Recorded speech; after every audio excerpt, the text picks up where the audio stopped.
Nós ainda continuamos no embalo da mesma palavra, essa definição bonita de que Deus é amor. Eu particularmente penso, minha gente, que todas as vezes que nós estamos diante de alguém, nós temos dois desafios. Encontrar o outro de verdade é o primeiro deles. E o segundo é a gente deixar cair as máscaras que muitas vezes impedem o nosso encontro.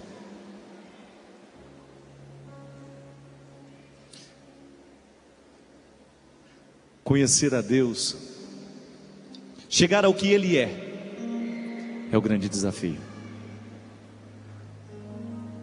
Ter a força do nosso discurso, a capacidade de retirar as máscaras que tantas vezes nós colocamos em Deus, as máscaras que nos convêm, as máscaras que convêm às religiões muitas vezes. Muitas vezes não saímos debaixo da mesa porque ainda não acreditamos no amor daquele que nos chama para sair. Muitas vezes não somos capazes de sair debaixo da mesa porque ainda estamos com uma caricatura de Deus e não a sua verdadeira face. Por isso nós precisamos aprender o tempo todo quem Ele é. A gente só pode se amar de verdade se a gente se conhece. A gente só pode se amar de verdade se a gente se conhece. A capa do livro é muito sugestiva. É um rapaz arrancando a máscara. É uma pessoa arrancando a máscara. Nós precisamos fazer isso o tempo todo. Nós precisamos o tempo todo, pela força do amor que nos convida a sair debaixo da mesa, arrancar a máscara. Acreditar que Deus é amor. Reconfigurar essa figura dentro do nosso coração. Acreditar que aquele que nos chama nos ama, cuida de nós. É tão bom a gente ser cuidado, não é? Conhece essa música assim? Dá para baixar um tonzinho aí, biscoinho? Dá para baixar um tom? Tá em quê? Só? Isso. Eu preciso aprender um pouco aqui. Eu preciso aprender um pouco ali. Eu preciso aprender mais de Deus, porque Ele é quem cuida de mim. Se uma porta se fecha aqui, outras portas se abrem. Eu preciso aprender mais de Deus, porque dele é quem cuida de mim. Deus cuida de mim. Canta comigo. Deus cuida de mim, à sombra das suas asas. Deus cuida de mim. Eu amo a sua casa e não ando sozinho, não estou sozinho, pois sei, Deus cuida de mim. Solta a sua voz. Deus cuida de mim, à sombra das suas asas. Deus cuida de mim. Eu amo a sua casa e não ando sozinho, não estou sozinho, pois sei, Deus cuida de mim. Saber que Deus cuida de nós é tão bom. É tão bom a gente saber que alguém cuida de nós. Passar pela experiência do cuidado é você passar pela experiência daquilo que você tem de mais primitivo em você. Porque quando nasceu você precisou ser cuidado. E só esse cuidado, minha gente, só esse amor de Deus é capaz de fazer com que a gente saia debaixo da mesa. A certeza de que somos amados é que vai nos encorajar para que a gente dê o passo em direção daquele que nos chama. Se pela força do ódio nós somos julgados para debaixo da mesa, pela força do amor seremos capazes de sair. De você saber que ao sair dali, alguém cuida de você. Deus cuida de mim, à sombra das suas asas. Deus cuida de mim, eu amo a sua casa e não ando sozinho, não estou sozinho, pois sei, Deus cuida de mim. Solta a sua voz, canta comigo. Deus cuida de mim,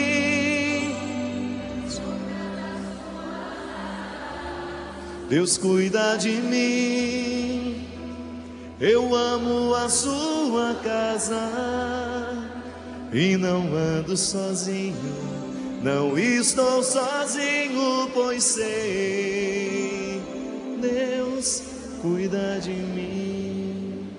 Se você hoje tivesse, quais são as situações, as realidades humanas que nos jogam para debaixo da mesa? Eu particularmente penso e encontro o tempo todo pessoas que são machucadas nos seus afetos, nas suas emoções. O que é o trauma? Por que nós somos marcados muitas vezes negativamente? O que é o afeto dentro de nós? O afeto, minha gente, é aquilo que nós temos de mais fácil. É como se fosse a camada da pele mais exterior. O afeto é essa parte da vida que é capaz de nos mover, que é capaz de nos levar, porque é muito aqui. O afeto é despertado com uma palavra, com uma música. O afeto é muito fácil de vir para fora.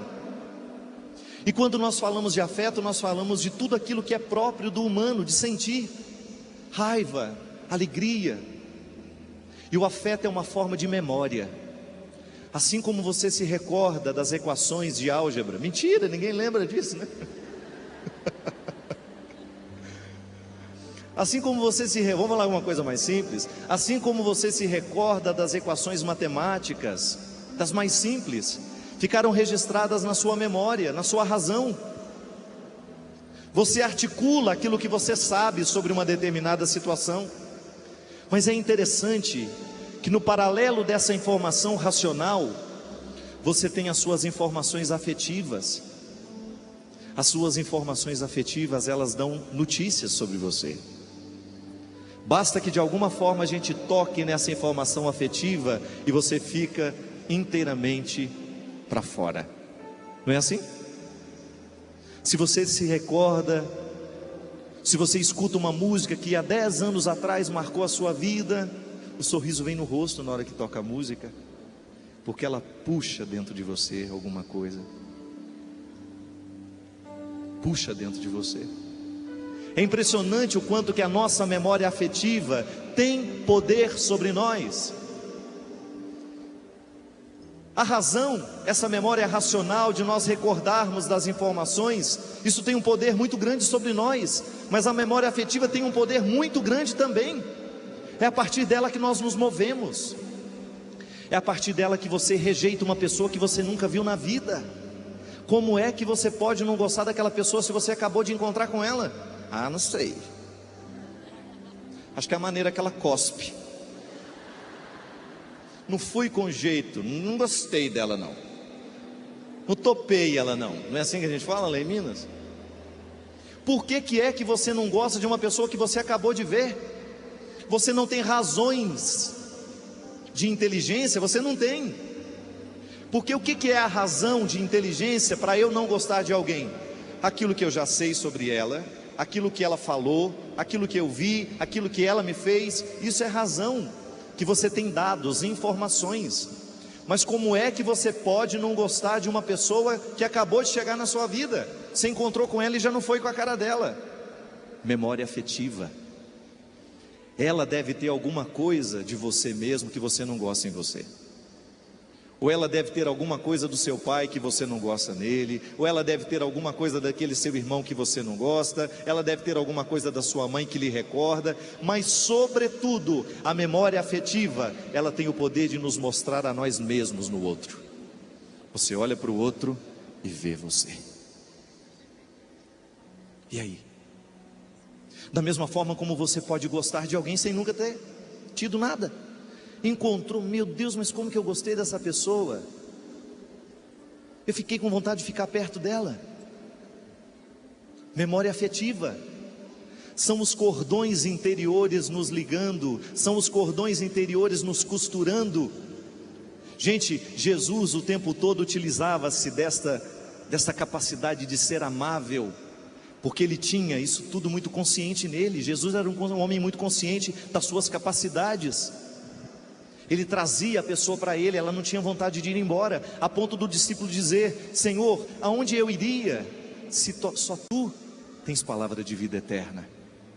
O que é a palavra de vida eterna? É a palavra que preenche o afeto. Martin Buber, grande nome da filosofia personalista, dizia que cada vez que nós nos encontramos com uma pessoa, isso está no livro também, viu? Depois você pode ler. Cada vez que você se encontra com uma pessoa, do encontro entre o eu e um tu, nasce uma terceira, que nós chamamos de nós. E é interessante porque o que é o nó na corda? O nó é a junção das duas pontas. Já não é uma corda só, são as duas, mas elas não deixaram de ser as cordas que eram. Elas se juntaram e formaram um nó. Veja bem que as duas particularidades estão preservadas. Aquela corda não deixou de ser a corda que era, essa corda não deixou de ser a corda que era, e juntas elas formam um nó. O encontro é assim. Nós nos apaixonamos uns pelos outros, é por isso. Isso era só para acordar alguns que já estavam distraídos.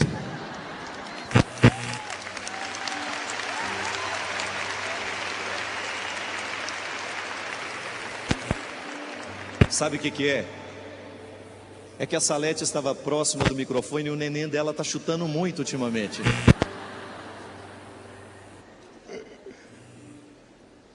Mas esta possibilidade da gente se encontrar, o que a gente gosta um no outro, é aquilo que o nosso afeto foi despertado. O outro me invadiu quando chegou, não me invadindo como um ladrão, não. Ele tirou de mim o que eu tinha de mais precioso. Ele retirou de mim o que eu tinha de mais bonito. No encontro com aquela pessoa, eu consegui trazer para fora o que eu tinha de mais precioso. O nó que nasceu do meu encontro com você foi bonito.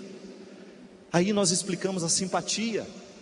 Não aquela que você faz lá com a galinha preta, com a vela, ou cozinha não sei o que para conquistar o namorado. Não, a simpatia, essa empatia. Nós somos empáticos. Assim você também explica a antipatia. Quando você encontra com o outro, você não gosta, mas você não sabe o que você não gosta. Você não gosta daquilo que derrama de vocês dois. É o que sobra do encontro entre vocês dois que você não gosta. É aquilo que sobra. Minha gente, os nossos encontros são assim o tempo todo, uma provocação para vir para fora o afeto. E é por isso que nós sofremos tanto com os nossos afetos, porque nós não sabemos articulá-los.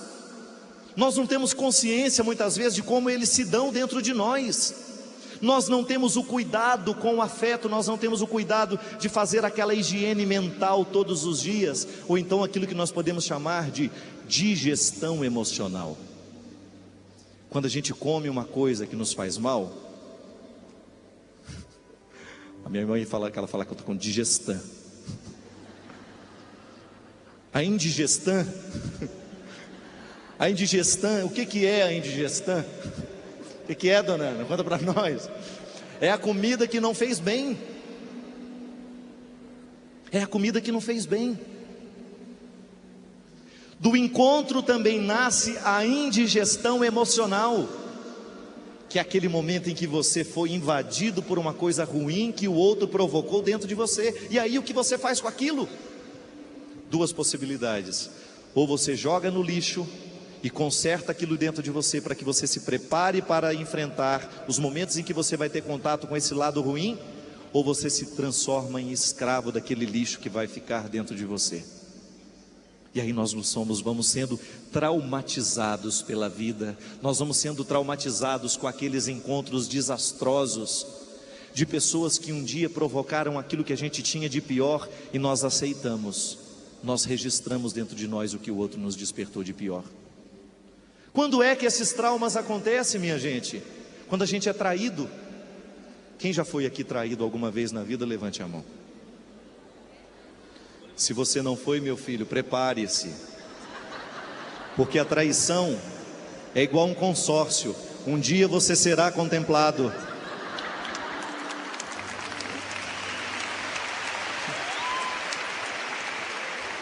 Ela virá dos seus amigos, ela virá dos seus inimigos, ela virá do seu cônjuge, do seu marido, da sua mulher, do seu filho, a traição virá. Até Jesus foi traído. Mas aí eu pergunto, o que eu faço com a traição que eu recebo? O que eu faço com a traição que eu recebo? E a traição, minha gente, ela é tão dolorosa na nossa vida, que ela tem o poder de nos jogar para debaixo da mesa. A gente tem vergonha da gente mesmo. Ser traído é uma sensação que você tem de ter perdido o seu valor, porque você relativiza, o outro relativizou o seu valor no momento em que lhe traiu. Então você, ao observar a traição que lhe foi feita, você corre o risco de colocar em questão o valor que você tem também. Aí existem dois aspectos da traição. Aquele que lhe traiu, agora vai lhe dar a oportunidade de lhe trair também. Porque se você entra debaixo da mesa por causa da traição que você recebeu, você está cometendo contra você a pior de todas as traições. Uma coisa é ser traído pelo que está de fora, outra coisa é você ser traído por você mesmo, por aquele que está de dentro. Combater os inimigos que estão de fora é fácil. Quero ver você combater o inimigo que está aí dentro. Olhar para ele, olhar para você mesmo depois no momento da traição e redescobrir o seu valor como pessoa, não deixar que a traição do outro se registre dentro de você como uma emoção negativa, como um afeto negativo. Pode ter doído tanto que doeu, mas não tem que doer a vida inteira, porque senão o seu inimigo continua sendo a vida inteira, o seu traidor vai continuar lhe traindo a vida inteira, porque ele legitima a presença dele dentro de você, através de você mesmo. Quantas vezes você já foi enganado, passado para trás? Já não temos dedos para contar de quantos barrancos despenquei, ou quantas pedras me atiraram, ou quantas me atirei. Quanta farpa, quanta mentira, quanta falta do que dizer. Sempre é tão easy de viver, mas o teu amor me cura de uma loucura qualquer. Não é assim? Já não tenho dedos para contar de quantos barrancos despenquei. Ixi, e é cada de roubada de barranco que a gente leva. Cada derrubada de barranco que a gente leva nessa vida, minha gente, não é brincadeira não. Começa a lembrar que você estava achando que estava a Miss Mossoró e de repente, buf, despenca lá de cima e sai catando a chapa, porque até saiu da boca. Estava lá no topo, de repente, buf. E aí? O grande problema não é cair, é não saber levantar. Os barrancos existirão e quando você menos imaginar, alguém vai te esbarrar e você vai cair. É inevitável. E quantas pedras já lhe atiraram? Mas é muita pedrada que voa o tempo todo. Quanta fofoca fizeram a seu respeito? Ixi! E o quanto que essa fofoca já machucou você? Eu vou para aí mesmo. Eles falaram que não pode não, vou andar. Quantas pedras já machucaram você?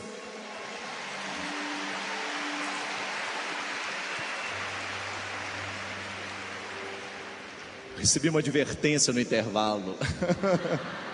Eu estava andando depressa demais. Andando devagar pode, não pode? Mas foram muitas pedras. Inúmeras pedras nós já recebemos na vida, minha gente. Canta comigo. Já não tenho dedos para contar de quantos barrancos despenquei, quantas pedras me atiraram, ou quantas me atirei. Aí esse é o problema. O problema, o outro vem, joga a pedra na gente, a gente segura a pedra e se joga de novo. Você já viu de coisa mais besta nessa vida? Não? Já não tenho dedos para contar de quantos barrancos despenquei, e que quantas pedras me atiraram, ou quantas me atirei. Quantas farpas, quantas mentiras, quantas faltas do que dizer. Sempre é tão easy se viver, mas o teu amor me cura de uma loucura qualquer, é encostar no teu peito. E se isso for algum defeito, por mim tudo bem, tudo bem, tudo bem.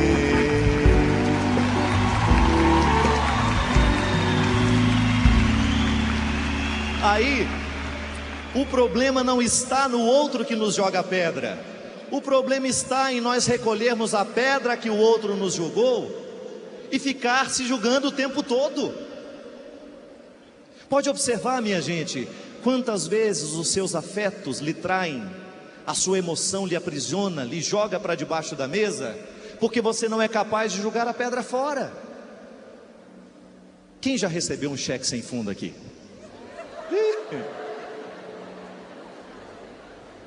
Quem já deu o cheque sem fundo aqui? Agora eu pergunto. Vai lá, apresenta no banco, não tem fundo. Vai, apresenta uma segunda vez, não tem fundo. Aí 10 anos depois a pessoa está com o cheque sem fundo ainda na parede, esperando uma oportunidade para apresentar o cheque. Não. Levou o prejuízo? Levanta, sacode a poeira e dá a volta por cima. Pronto. Não vai colocar na moldura da sua casa, na moldura das suas paredes, os cheques sem fundos que você levou, porque isso só vai lhe trazer infelicidade. E tem gente que adora decorar a vida com os cheques sem fundo que levou. Recebe uma visita e vai... 1967. Foi duro.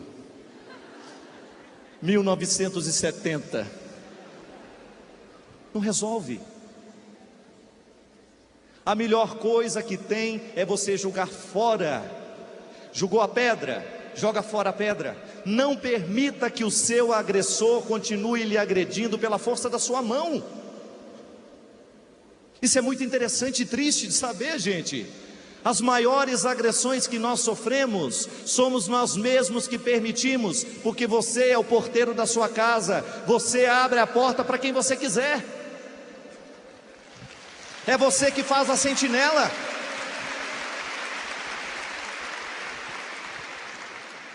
Quantos afetos estragados dentro de nós, coisas que nós já deveríamos ter vomitado há muitos anos atrás, coisas que nós já deveríamos ter jogado fora há muito tempo atrás e não julgamos.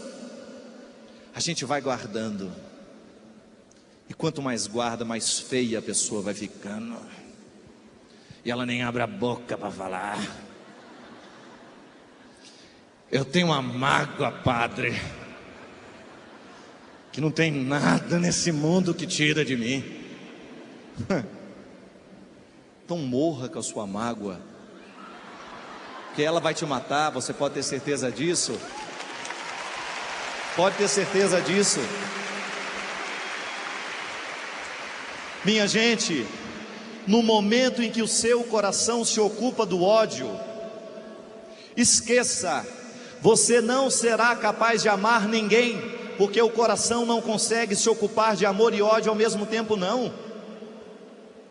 Quando você faz a opção pelo ódio, as pessoas que você precisa amar ficam no prejuízo. Se o seu coração de mãe ainda está marcado pela traição daquele marido há mais de 20 anos atrás, se o seu coração ainda não foi capaz de se libertar desse sentimento negativo, doentio, é possível que seus filhos tenham sido privados do seu amor de mulher.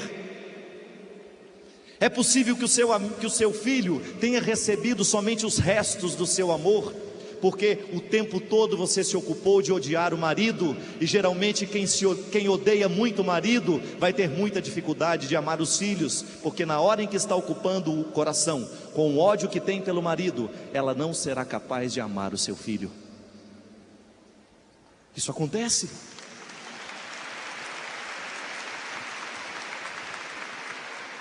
E nós só seremos capazes de sair debaixo da mesa se nós estivermos diante de um valor. Se o seu filho não é razão suficiente para você esquecer as mágoas do casamento passado, de tudo aquilo que foi da vida passada de vocês dois, se os seus filhos não são a razão para você reconstruir a sua vida, então eu não sei o que é que você precisa. Minha gente, com todo respeito aos que têm o problema do álcool, eu sou filho de um homem maravilhoso que num determinado momento da sua vida viveu o problema do álcool. Meu pai parou de beber, é no momento que nós olhamos nos olhos deles e pedimos: pai, por amor que o Senhor tem a mim, eu disse para ele, se eu represento alguma coisa na vida do Senhor, me dê a alegria de voltar para casa e de encontrar o meu pai aqui dentro, e não esse verme que o Senhor se transforma quando bebe. Palavra dura mas de alguém que ama. Falei sorrindo para ele, não falei gritando não. Meu pai parou de beber, meu pai reconstruiu a vida dele, morreu com dignidade. E eu digo para você, se você bebe, se você destrói a sua vida pela força do álcool, e se o seu filho não é a razão de você deixar disso, então me desculpe, eu duvido do amor que você tem por ele.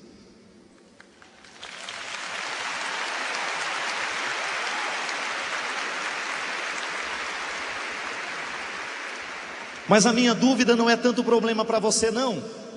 Eu não faço parte da sua vida. Eu estou duvidando de uma hipótese. Eu não lhe conheço.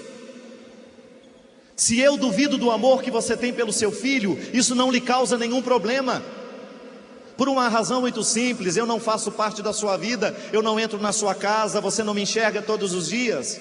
O seu problema é se o seu filho duvida do amor que você tem por ele. Uma vez, minha gente, eu atendi uma senhora que me contou assim: padre, a minha vida foi totalmente destruída por causa do álcool. Desde muito cedo, o meu marido bebia, chegava caído em casa, chegava caído. Até que um dia, padre, nós temos dois filhos exemplares, dois filhos maravilhosos que procuraram viver o oposto do pai. E teve um dia, padre, que o nosso filho de 13 anos foi para uma festa com os amigos, uma festa de aniversário, de adolescentes, de crianças quase. E ele chegou meia-noite, padre, totalmente embriagado, a ponto de nós precisarmos levá-lo para o hospital. Totalmente destruído pelo poder do álcool. Meu filho, que parecia um menino ainda, padre, embriagado, falando coisas absurdas dentro da nossa casa, como se fosse uma pessoa que nós não conhecêssemos, agredindo todo mundo, jogando para fora uma agressividade que a gente não sabia que ele tinha. E naquele momento, padre, eu vivi uma das cenas mais tristes na minha vida de casada com meu esposo. Meu marido levantou da cama, assustado com o que estava vendo, deu um tapa no rosto do meu filho e disse para ele: eu estou decepcionado com você. Naquela hora, padre, o rosto do meu filho se encheu de tanta raiva, de tanta ira. Ele, olhando no pai dele, desafiou, levantou-se, deu uma risada, padre, riu para o pai e disse assim: você está decepcionado comigo? Lamento te informar, que desde quando eu me entendo por gente, eu já sou decepcionado com você. Desde quando me entendo por gente.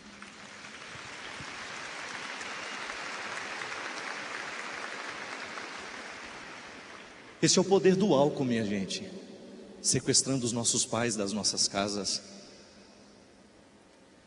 Esse é o poder do álcool nos privando de ter pai dentro de casa.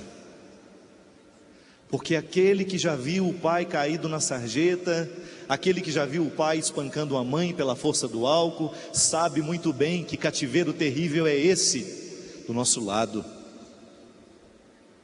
E não venha me dizer que o álcool não é um problema social, e não venha me dizer que é moralismo nós falarmos sobre isso. É uma omissão da nossa parte se a gente se calar diante de todos os malefícios que o álcool causa na sociedade.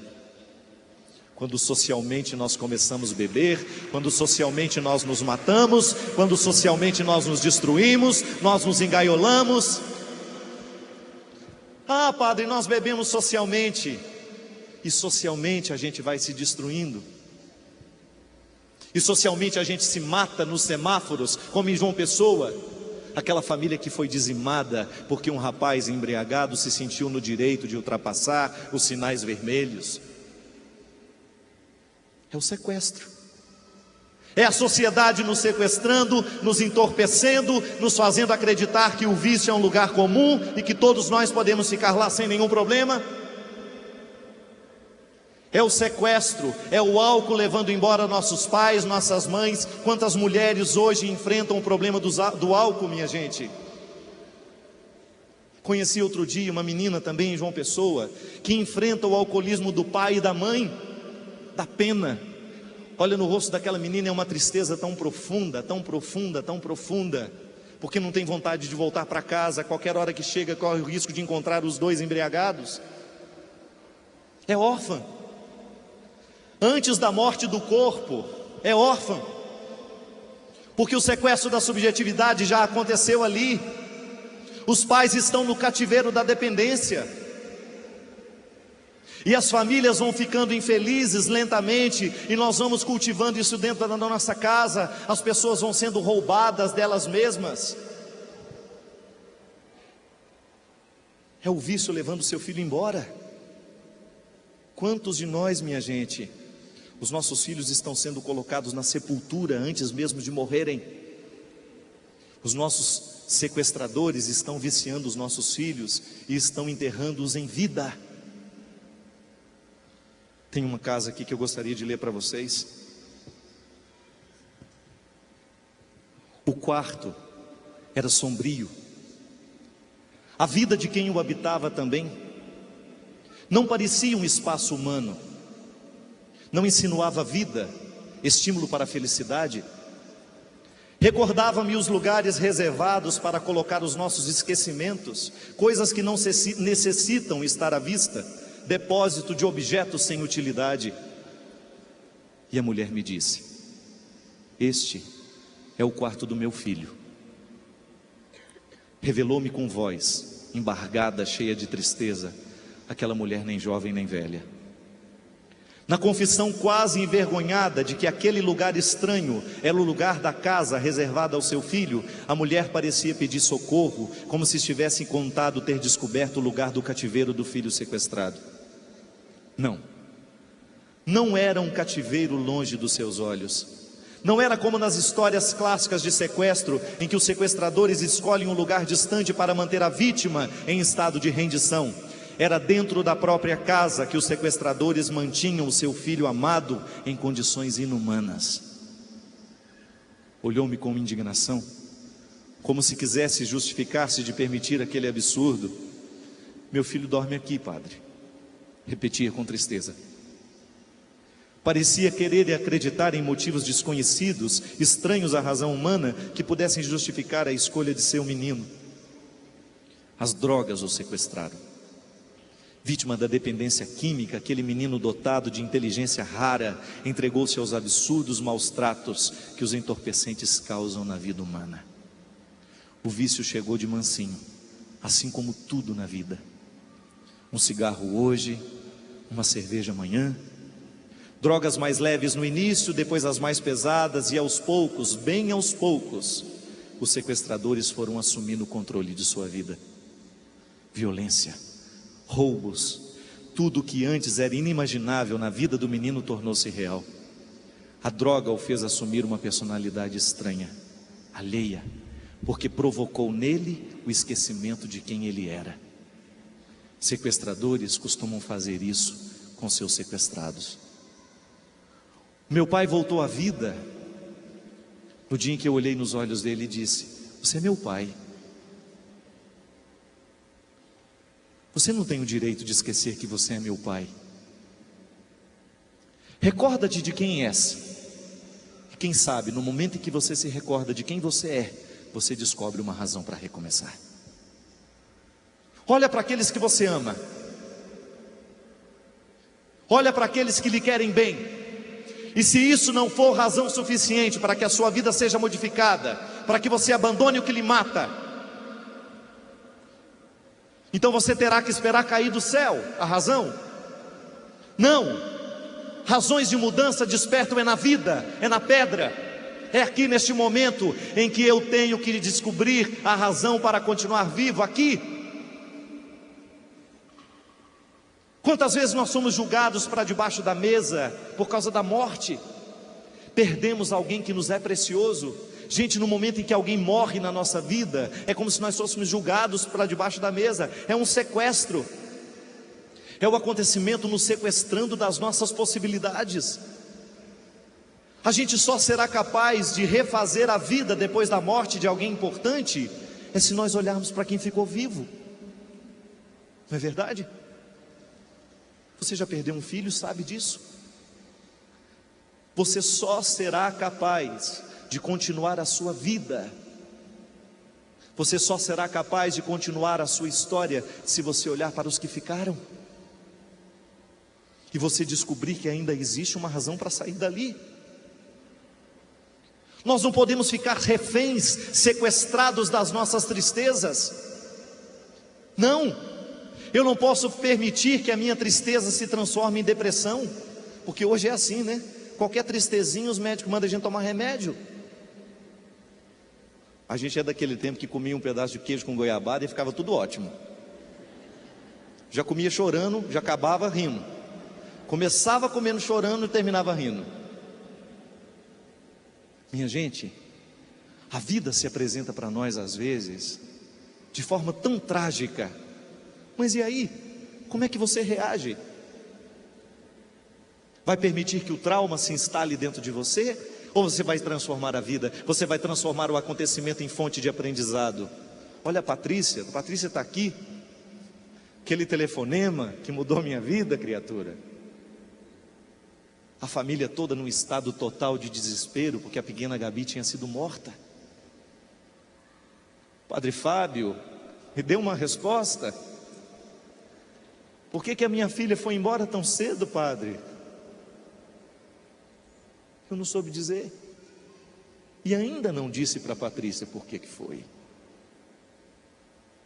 Mas ela aprendeu sem que ninguém respondesse, que o melhor jeito de ressuscitar a Gabriela é ela continuar viva, vivendo pelo Igor.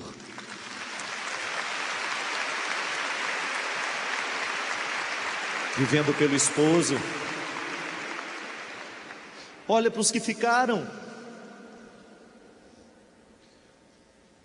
Por que nós estamos tão sequestrados por essa ideia de que a gente só tem que prestar atenção no que a gente perdeu? Quem presta atenção demais naquilo que perdeu corre o risco de não ver o que está ganhando hoje. A cura do afeto por aquele que morreu, ele se dá, esta cura vai se dar é no momento em que você viver bem a sua vida.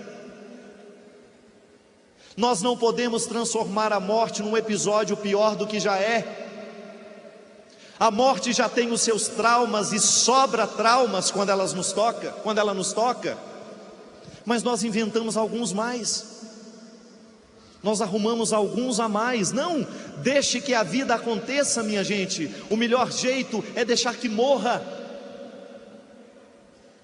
Eu não posso continuar arrumando o quarto do meu filho como se ele fosse voltar. Não, Eu tenho que olhar para a dura realidade da morte do meu filho e acreditar, ele não está mais aqui materialmente, mas há um jeito de continuidade. Eu sou cristão, eu acredito em ressurreição, eu acredito em possibilidade de manter o outro vivo, mesmo quando a matéria não está aqui. É a vida sendo reorganizada, é o luto sendo organizado e não se transformando em experiências traumáticas dentro de nós. A morte muitas vezes é uma mestra em colocar dentro de nós traumas, lembranças negativas. Não,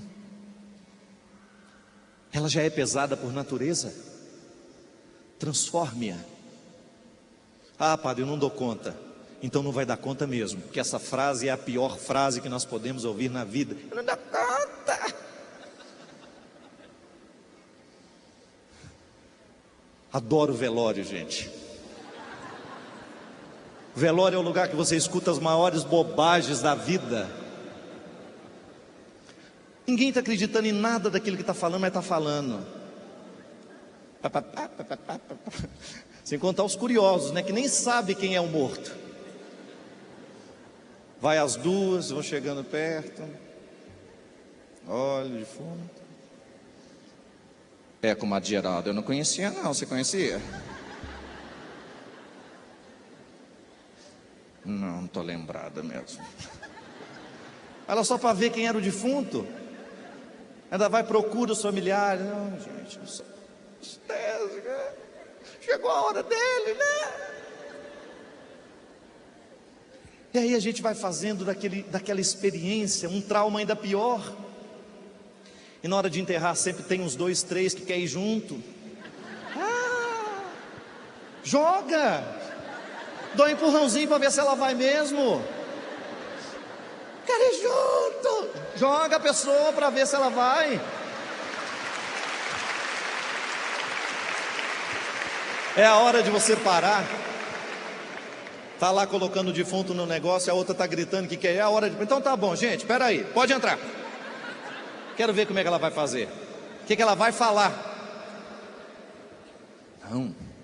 A experiência do desligamento, ela tem que ser tão bonita quanto a experiência do primeiro encontro. Você não sabe quanto tempo você tem ao lado das pessoas, mas você tem que aprender. Eu tenho que aprender. Nós temos que aprender a viver conjugando o tempo que é possível. Eu não tenho como me ficar fixado naquilo que eu não tenho mais. É lamentável, gente, nós vamos chorar mesmo, nós vamos sofrer, mas o sofrimento, o choro, ele não pode se transformar em traumas na nossa vida, que depois nós traumatizamos os nossos filhos. Você pode observar que os seus medos da morte, você deixa como herança para os seus filhos. Cura isso dentro do seu coração, modifique o jeito de interpretar a morte, para que você não continue traumatizando os que vierem depois de você. É pedra que a vida nos manda, é derrubada no barranco. Quando você menos imagina, você está ali, vivendo tudo de novo. E aí? Como é que nós vamos encarar essa vizinha? Porque morte é vizinha, está aí. Está o tempo todo rondando, porque um dia vai, todo mundo vai, não adianta. É igual consórcio. Um dia você será contemplado. E na hora da contemplação? E aí? Muitas vezes, minha gente, nós vemos famílias inteiras entrando debaixo da mesa porque alguém morreu. É aquela incapacidade de se liberar, de deixar que a vida continue. Uma das coisas mais bonitas que nós podemos aprender é a gente dar o passo adiante mesmo sem saber o que vai ser. Quanta coisa você achava que seria insuportável naquele momento, porque estava vendo a vida somente com os olhos daquele momento. Eu sempre digo isso, testemunho isso o tempo todo. A morte da minha irmã foi um dos momentos mais traumáticos da minha vida. Minha irmã saiu, estava viva, cheia de vida, bonita, de repente não existe mais. E você tem que arrumar isso dentro de você. Eu pensava, eu nunca mais vou conseguir me reerguer naquele momento. É porque eu olhava com os olhos daquele momento. Só que eu tenho que deixar que o tempo passe para mim, porque senão eu vou ficar fixado naquele momento. Você já imaginou Se Nossa Senhora, se João, se os discípulos que estavam no Calvário se recusassem a descer do Calvário, vou ficar aqui, vou chorar mais um bocadinho, gente. O momento do sepultamento é o momento em que nós começamos a ressurgir para a vida. Por mais duro que seja o momento, teve que sepultar um filho. Eu sei que não é fácil. E por mais que eu tente com as minhas palavras me aproximar do seu sofrimento, eu sei que eu não consigo. Mas você não pode permitir que aquele momento seja o definitivo para vocês.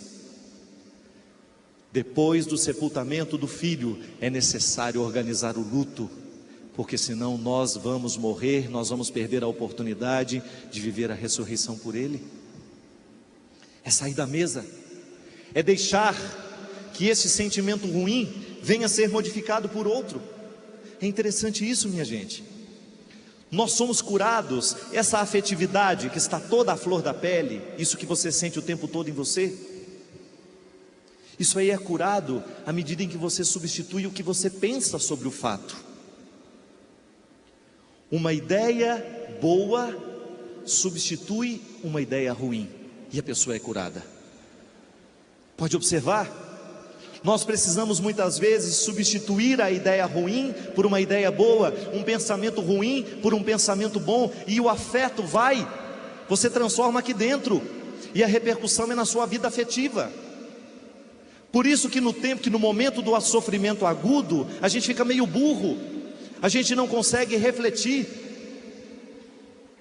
nós ficamos muito à flor da pele, nós queremos as respostas fáceis. E aí? A resposta fácil não existe. A resposta fácil não existe. É o momento de você ter a possibilidade de conviver com aquela resposta que é mais dura, que leva mais tempo. Mas eu tenho dificuldade com isso, padre. Não é só você não, minha filha. Todos nós estamos muito acostumados com os alimentos refinados. Você sabia disso? Alimento refinado não dá trabalho nenhum para a sua digestão. Por isso que eles engordam tanto. O organismo absorve rapidinho, muito rápido. Por isso que você tem que comer tanto ao longo do dia, porque o alimento que você ingere não é integral. Olha a diferença do nome, integral. Refinado. Fala comigo. Integral. Enche a boca. Refinado. Sai sem abrir a boca. Pode abrir. Refinado. Eu não gosto desse trem integral, não. Já olha com aquela cara assim, né? Porque aqui é moleza, eu quero ficar gordo, eu quero engordar. Não quero muito trabalho, não. O integral dá trabalho para o organismo. Mas sabe por que é bom o organismo trabalhar? Ele emagrece. Imagina que beleza, você comer um alimento que não te engorda e ao contrário te emagrece. Porque o seu organismo, para digerir, gastará mais calorias. Vai entrar lá no seu cálculo basal, que é o tanto de calorias que você necessita para você manter-se o corpo vivo, mesmo só respirando e dormindo. O seu cálculo basal, ele será mais alto à medida em que você tiver um teor de gordura mais baixo, que você tiver uma atividade física. Comer o alimento integral é você dar trabalho ao organismo, é você não cair no fácil. Minha gente, a digestão de um alimento integral, ela leva mais tempo, e por isso que você fica nutrido mais tempo. Comer um arrozinho integral, comer um pão integral, grãos, são alimentos que vão dar trabalho ao nosso organismo, vão fazer bem a ele, acelerar o metabolismo. Trabalha aí, rapaz. Não é aquela comida mole, aquele sorvete de creme. Quase que eu falei uma coisa aqui que eu não posso. Eu ia falar uma marca. Você já pensou nela? Que vem com aquele balde de coca do lado, né? Tudo é Mac. Aquela praça da alimentação cheia de coisas. Vai comer no Mac. Não pode. A opção pelo alimento refinado é uma opção muitas vezes sem reflexão. Na vida dos nossos afetos a mesma coisa. Nós estamos acostumados com os afetos refinados. Oi, que bom, linda, que você veio.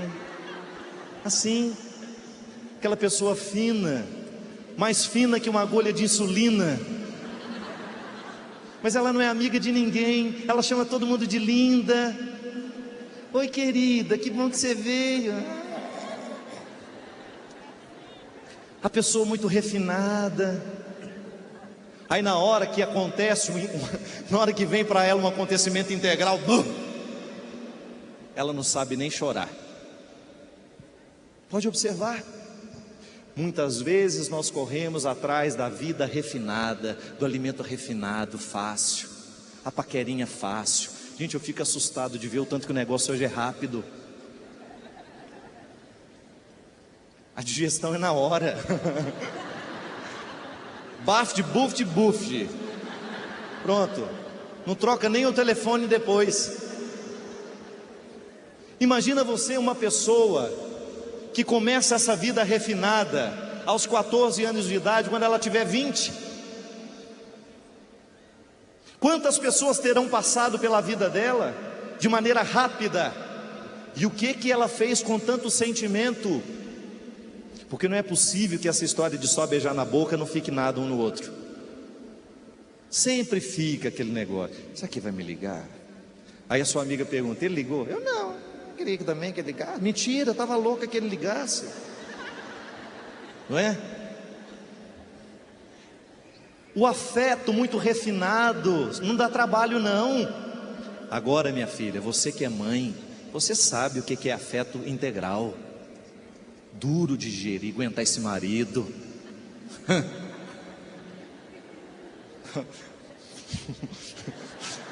Aquela cara, né? São 25 anos, padre. Você sabe muito bem do que eu estou falando, de alimento que leva tempo para digerir. Não é brinquedo não. Só que tem um detalhe: vocês que já ultrapassaram o cabo da boa esperança, vocês foram educados para o sentimento integral, para o afeto integral.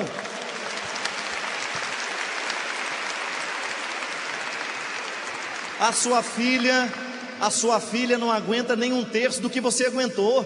Tanto é que você tem que sair da sua casa e ir lá dar conta do casamento dela tantas vezes por semana.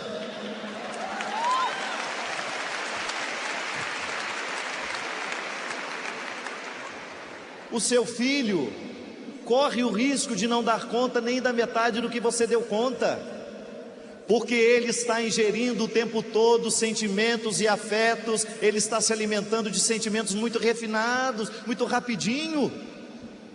Minha gente, em outros tempos o processo da conquista era demorado. Era aquele tempo de você selecionar do meio das moças. Eu lembro lá em Formiga era assim, você quer o coreto. Imagina um coreto bem grande, a banda tocando, gente, e nós igual palhaço andando para baixo para cima. Final, na hora de ir embora, aquilo ali ia durar umas 2 horas. Final de ir embora já estava todo mundo indo assim, ó, do tanto que rodava o coreto.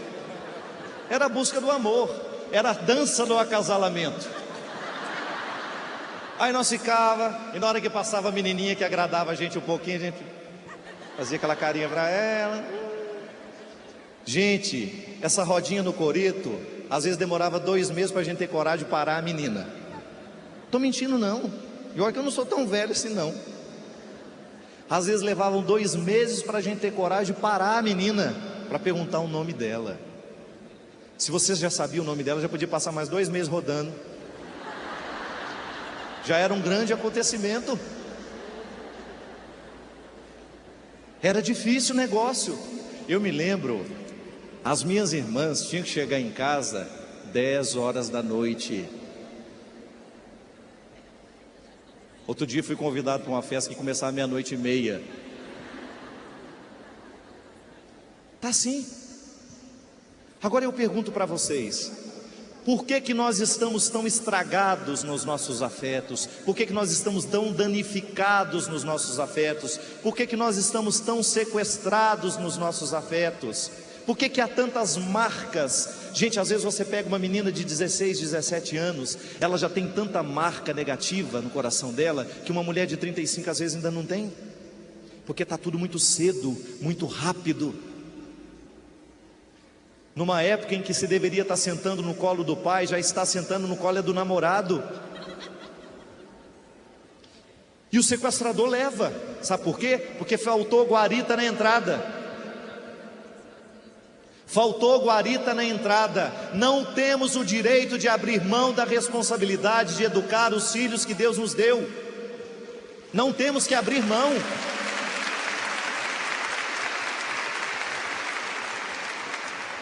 Os inúmeros traumas, as inúmeras marcas negativas dos afetos estragados estão em nós, é porque nós nos expomos muito cedo aos riscos.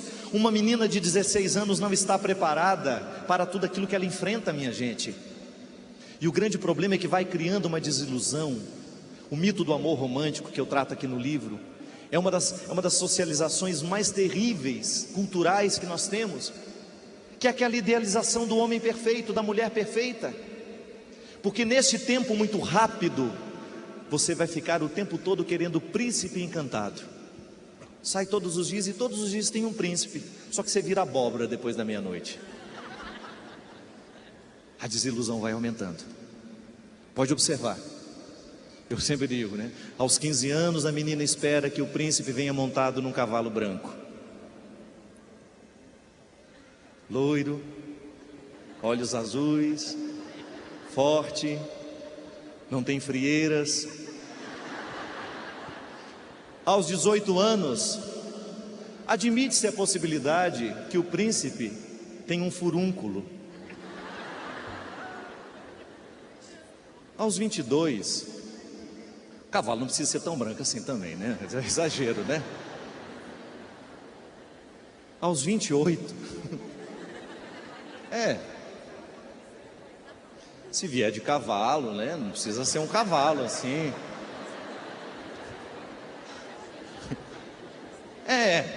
Pode vir, às vezes vem na garupa, um outro. E aos 35, pode vir de jegue. Não é verdade?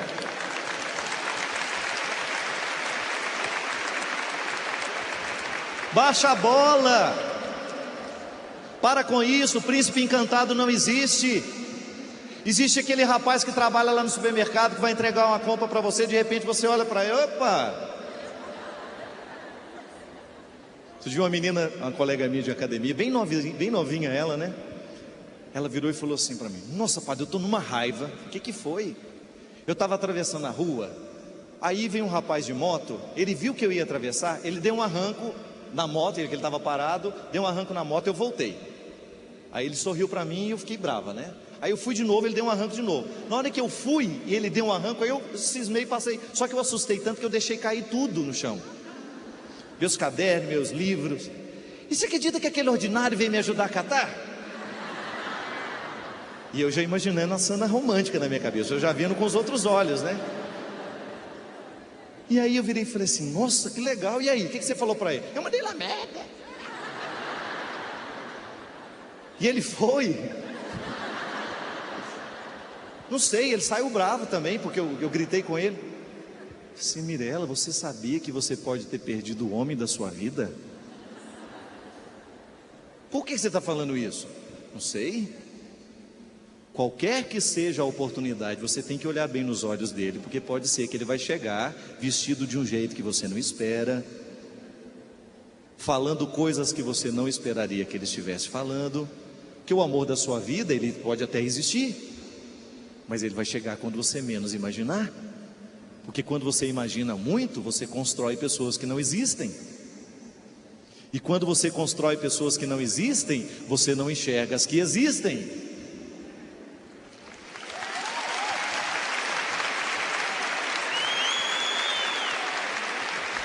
Não é assim? Às vezes a gente constrói a pessoa ideal. Ela não existe. A pessoa ideal não existe, existe a pessoa certa. Sequestro, gente. A mentalidade nos sequestra para esperarmos do outro que ele seja perfeito. Às vezes nós nos machucamos muito com os outros, é porque nós temos expectativas muito elevadas sobre o outro.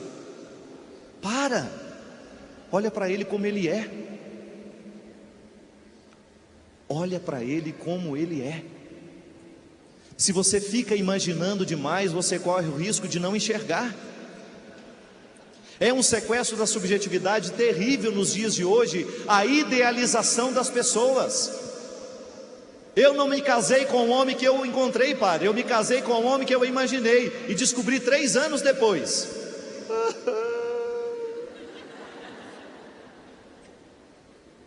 Não era bem um príncipe assim. O problema é seu. Fui eu que namorei com ele.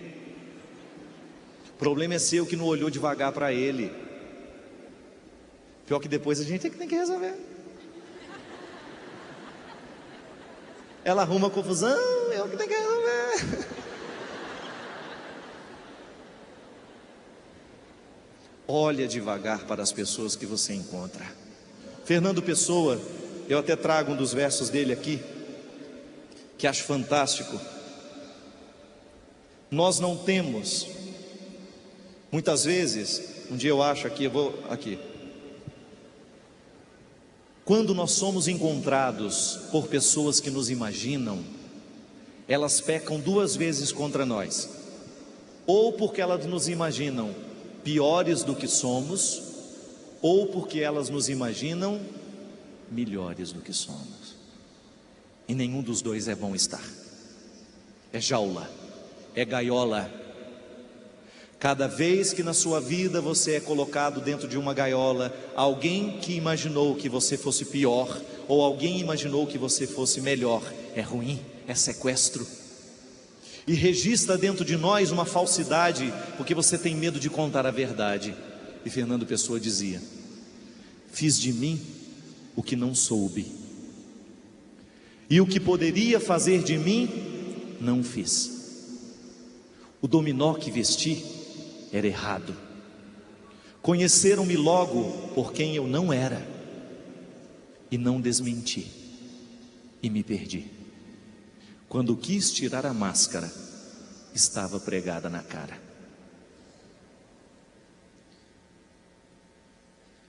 Mascarados não podem se amar.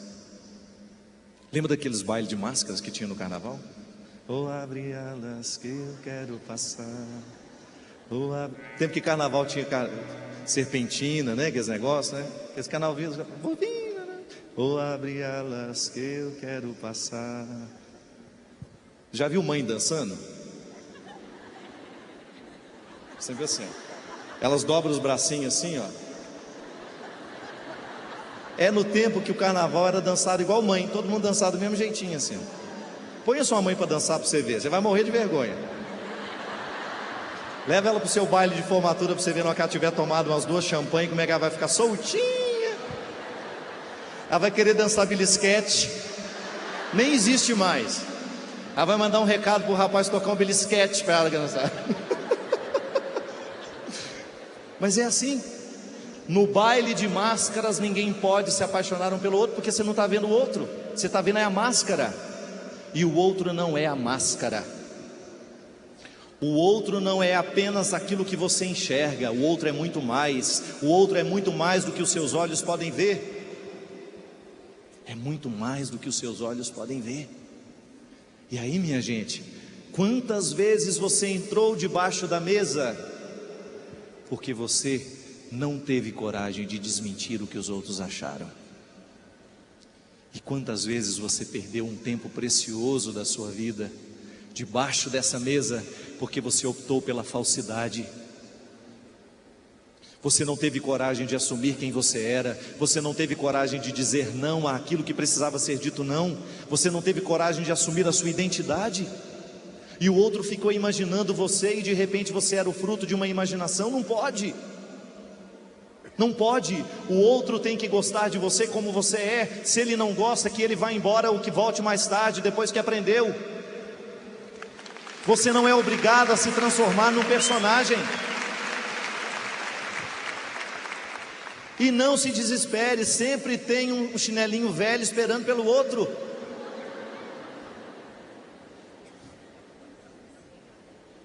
Tem mulher que fala: ah, padre, eu já me ajeitei com essa aqui porque o homem é tudo igual. Não, é você que olha para eles do mesmo jeito. Todos os homens você olha e enxerga do mesmo jeito. Não pode. Tem que ter uma diferença nisso tudo. Minha gente, os nossos afetos, as nossas emoções, elas dominam o que a gente acha sobre o outro. As nossas idealizações acontecem aqui, no momento em que nós projetamos sobre os outros os frutos das nossas necessidades. Eu quero um marido assim, eu quero uma esposa assim. Cuidado com essa frase. Ela pode ser a frase típica de alguém que vai estar pronto para sequestrar o outro, para trazer, para manter em cativeiro. Não é. Casamento não pode ser: eu quero um marido assim, eu quero uma mulher assim. Não. Casamento tem que ser fruto da gratuidade, do encontro, dos defeitos que nós temos, das qualidades que nós temos, e nós lapidamos isso o tempo todo juntos. Mas eu não posso ficar fazendo o outro ser aquilo que eu quero que ele seja. Isso não é amor. O amor é a capacidade de você olhar para ele, reconhecer que tem defeitos, tem qualidades, e mesmo assim você não desiste dele. Caso contrário, a gente vai ter medo de dizer quem a gente é. Caso contrário, nós vamos ter medo de dizer quem a gente é. Temos que aprender. Temos que aprender quem é Deus.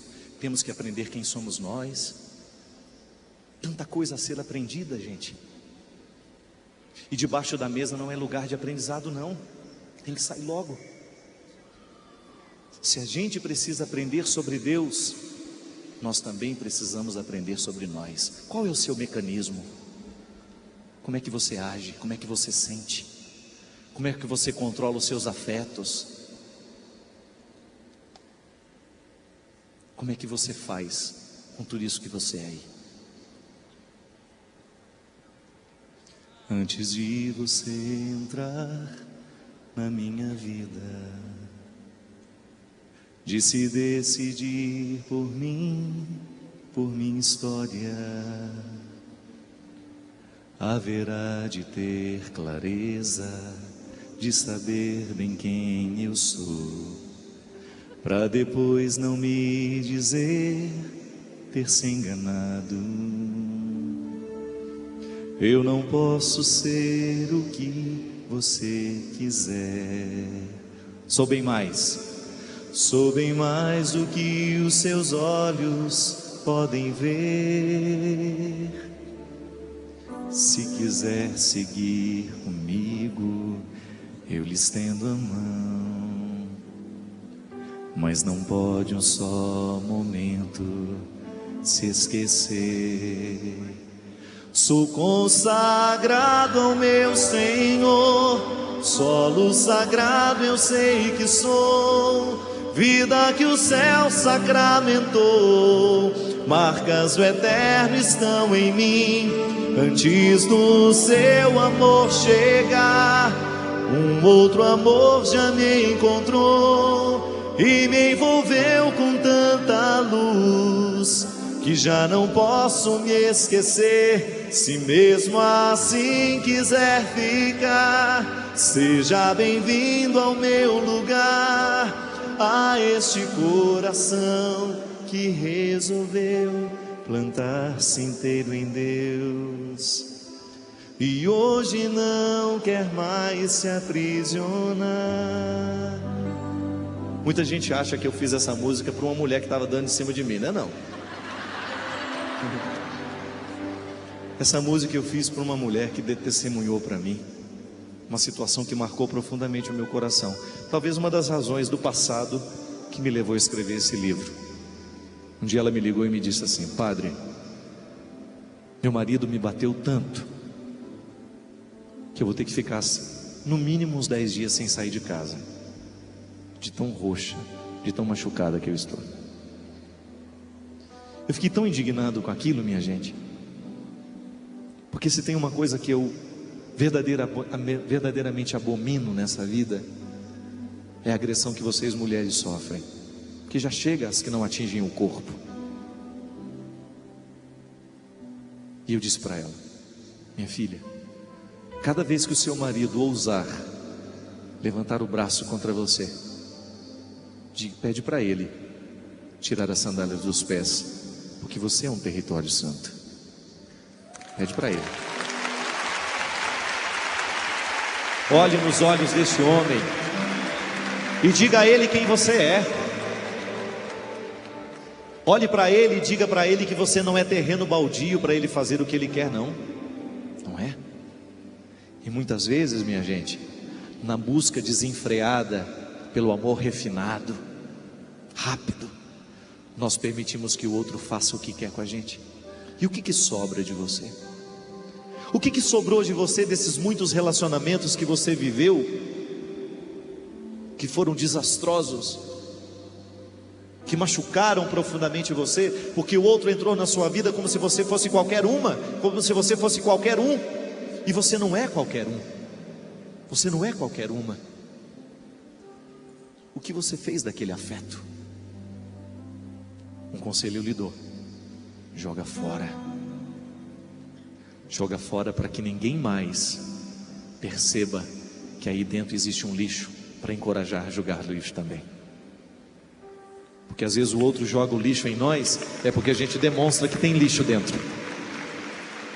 Sou consagrado ao meu Senhor, solo sagrado eu sei que sou, vida que o céu sacramentou, marcas do eterno estão em mim. Antes do seu amor chegar, um outro amor já me encontrou e me envolveu com tanta luz que já não posso me esquecer. Se mesmo assim quiser ficar, seja bem-vindo ao meu lugar, a este coração que resolveu plantar centeiro em Deus e hoje não quer mais se aprisionar. Solta a voz.